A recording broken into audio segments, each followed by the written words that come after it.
Hello friends, welcome to English Literature Notes. Today I am going to discuss The Lime Tree Bore My Prison which is written by Astrid Coleridge.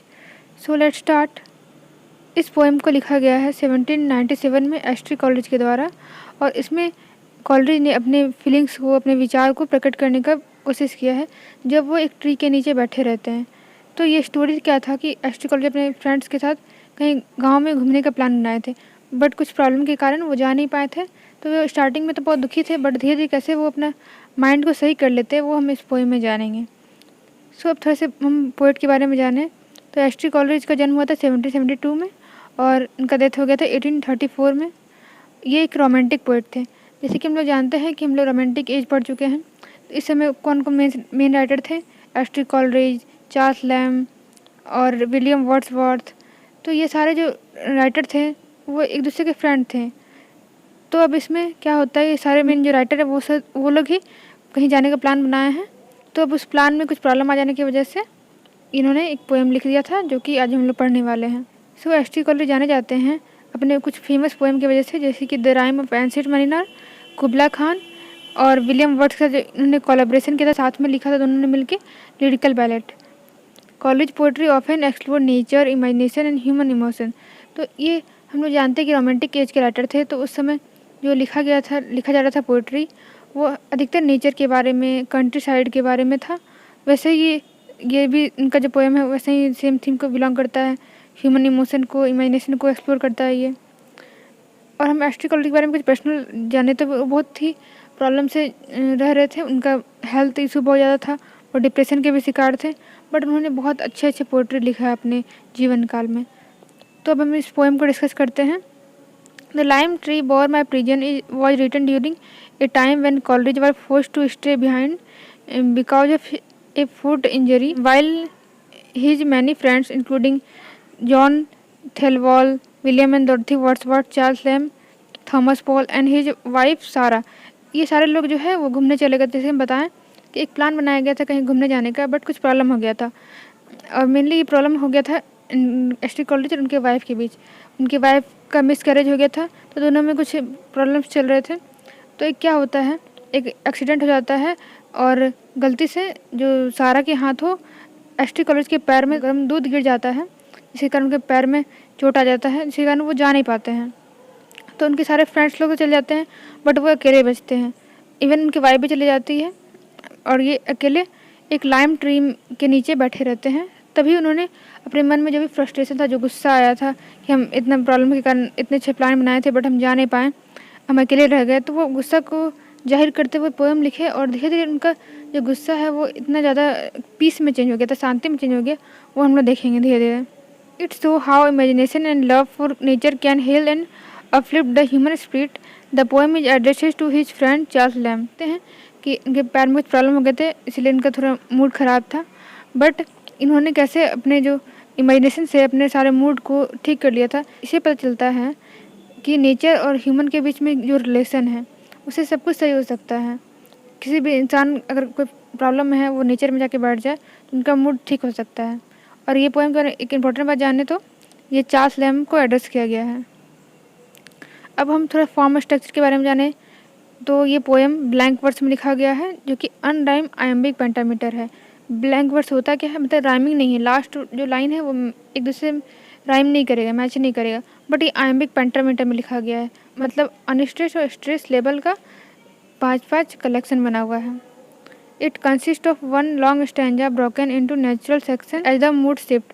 तो ये बहुत लंबा poem है और इसमें हम देखते हैं कि मूड शिफ्ट के अनुसार चेंजिंग आया है सेक्शन वाइज में, मतलब कोई स्टैंजा डिवाइडेड नहीं है। It is a conventional and meditative poem. The style is flowing and emotional and reflection college changing thought. मतलब ये सिंपल फ्लो में चल रहा है पोएम, जैसे जैसे उसके मन में जो विचार आ रहा है वो लिखते जा रहे हैं और धीरे धीरे देखते हैं कि विचार में कैसे चेंजिंग आ जाता है। The poem uses rich imagery personification to describe nature. जैसे बहुत ज़्यादा इमेजरी का यूज किया गया है, मतलब जैसे जैसे पोएट बताएंगे आपके सामने एक इमेज बनता जाएगा। पर्सोनिफिकेशन का यूज किया गया है, मतलब इसमें नेचर को एक ह्यूमन क्वालिटी दे दिया गया है। अब स्टार्ट करते हैं पोएम। तो पहले सेक्शन हम लोग डिवाइड करते हैं, 3 पार्ट में डिवाइड करेंगे इसे। सो हम लोग फर्स्ट सेक्शन में देखेंगे द पोएट्स डिसअपॉइंटमेंट, जो कि स्टार्टिंग के सेक्शन में है। Coleridge is forced to stay behind while his friends go on a walk. तो क्या होता है कि पैर में से चोट आया हुआ है कॉलरिज का, तो ये जाने की हालत में है नहीं, बट इसके फ्रेंड्स लोग जो है वॉक में चले गए हैं गांव में घूमने के लिए. He calls the lime tree bore his prison feeling trapped and sad. तो हम पहले इस पोएम का जो हेडिंग है उसका मीनिंग जान ले.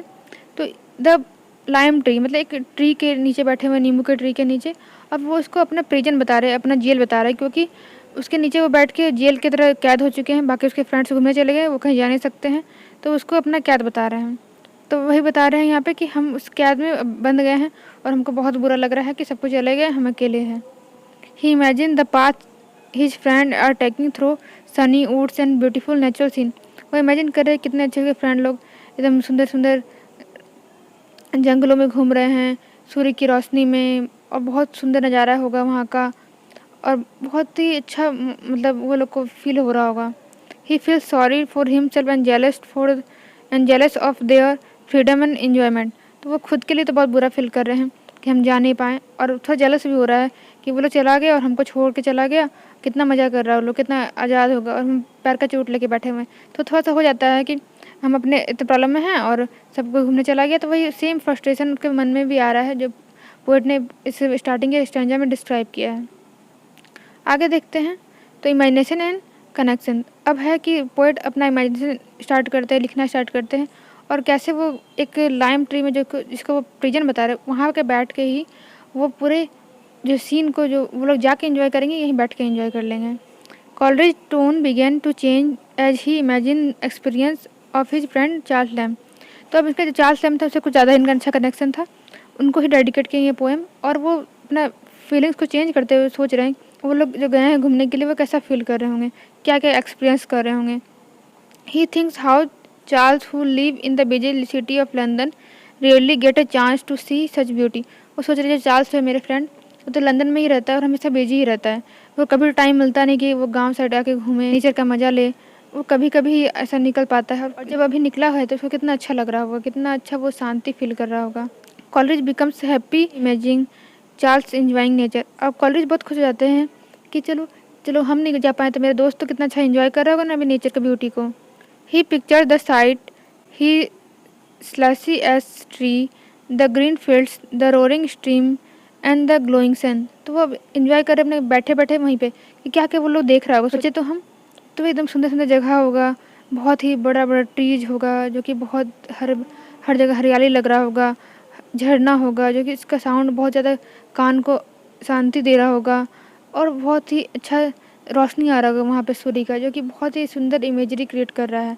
हम लोग भी इमेजिन कर सकते हैं यहीं बैठे बैठे कि क्या क्या चार्ल्स लैम्ब फील कर रहे होंगे और क्या क्या एस.टी. कॉलेज ने लिखा है. He feels a deep spiritual connection with his friend with nature. तो अब वो बैठे बैठे इमेजिन करें कि वो कैसे एक स्पिरिचुअल कनेक्शन बन गया उसके फ्रेंड और नेचर के बीच में. वो जाके अगर हम भी वहाँ पे होते हैं या फिर मेरे फ्रेंड जो वहाँ पे हैं, वो किस प्रकार अपनी लाइफ के प्रॉब्लम से हट के अब एक शांति भरा जीवन को कुछ पल के लिए तो एंजॉय कर पा रहा है. ही realise that even though he is not physically there he can still feel joy through imagination. अब एस.टी. कॉलेज सोच रहे हैं, वो महसूस कर पा रहे हैं कि हम वहाँ पे फिजिकली तो नहीं है, बट हम अगर इमेजिन करें तो हम अब हर एक वो चीज़ को समझ पा रहे हैं, वो चीज़ महसूस कर पा रहे हैं जो कि उसके फ्रेंड वहाँ पे होके एंजॉय कर रहा होगा. आगे देखें. पीस एंड रियलाइजेशन, जो कि लास्ट स्टैंजा में देखते हैं हम लोग. College sadness disappear and he feels thankful. अब है कॉलेज जब इतना ज़्यादा इमेजिन अब वहीं पे जो अपने कैद जिसको बता रहे हैं पेड़ के नीचे को, वो कैद को में रह के अब जो इतना अच्छा इंजॉय कर ले रहे हैं, तो उसका सैडनेस सब खत्म हो जाता है. वो बहुत थैंकफुल है कि चलो मेरे साथ कुछ तो अच्छा हो रहा है. He now see the lime tree bower not as a prison but as a beautiful place filled with life. अब ये बोल रहे हैं कि जो लाइम ट्री जहाँ हम बैठे हुए हैं वो मेरे लिए प्रिजन नहीं रहा है, अब ये मेरा सबसे अच्छा प्लेस हो गया है जहाँ पे रह के हम इतना ज़्यादा इंजॉय कर पा रहे हैं, अपने लाइफ के एक पीसफुल मोमेंट को जी पा रहे हैं.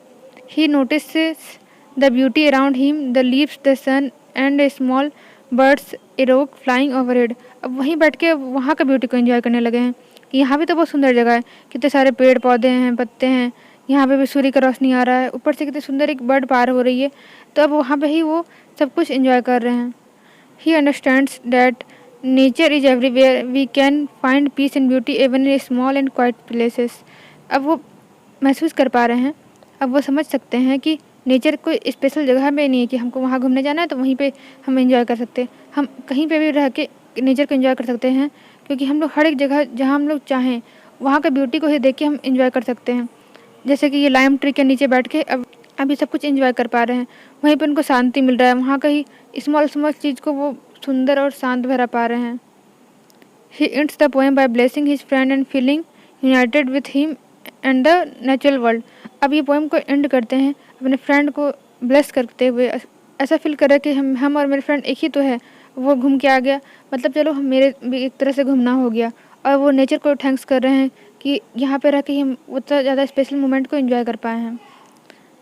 अब हम थीम देखें तो नेचर एज हीलिंग।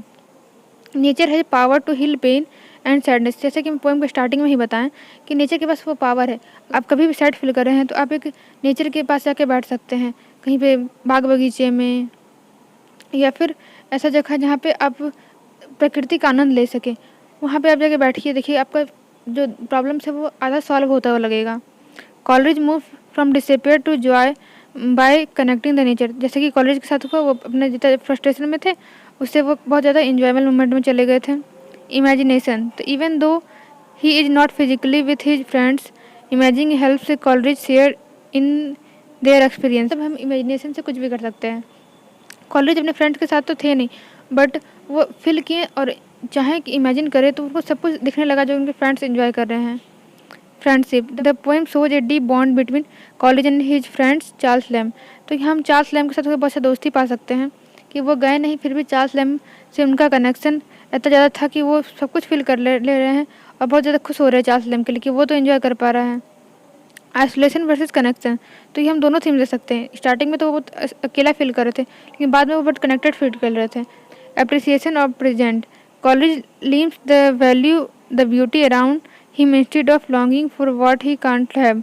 तो इसमें क्या होता है, बहुत अच्छा समझने को मिलता है हमको कि हम लोग जो प्रेजेंट में जी रहे उसका ही अप्रिसिएट करें, उनके लिए ही खुश हो, कि जो हम ना कर पाए उसके लिए दुखी ना हो। जैसे कि कॉलेज जो ना घूमने जा पाए उसके लिए दुखी हो रहे थे, बट अब जो वहाँ पे है वहीं का ब्यूटी को एंजॉय करके वो खुश हो रहे हैं। तो ये बहुत अच्छा थीम और समझने के लिए हमको कुछ मिलता है इस पोएम से। आगे हम कंक्लूजन देखें तो the lime tree bower my prison is a beautiful poem about finding joy and peace even in moment of sadness. मतलब दुखी के माहौल में भी एक हम खुशी का आनंद ले सकते हैं एक नेचुरल प्लेस में जाके। दो imagination and love for nature, Coleridge transforms a simple moment into a wonderful spiritual experience. The poem teaches us even we feel left out or alone, we can find comfort in the beauty of the world around us. मतलब हम जब दुखी अकेले हैं तभी भी हम लोग जाके नेचर में थोड़ा शांति का पल गुजार सकते हैं और थोड़ा सा अपने प्रॉब्लम से दूर हो सकते हैं।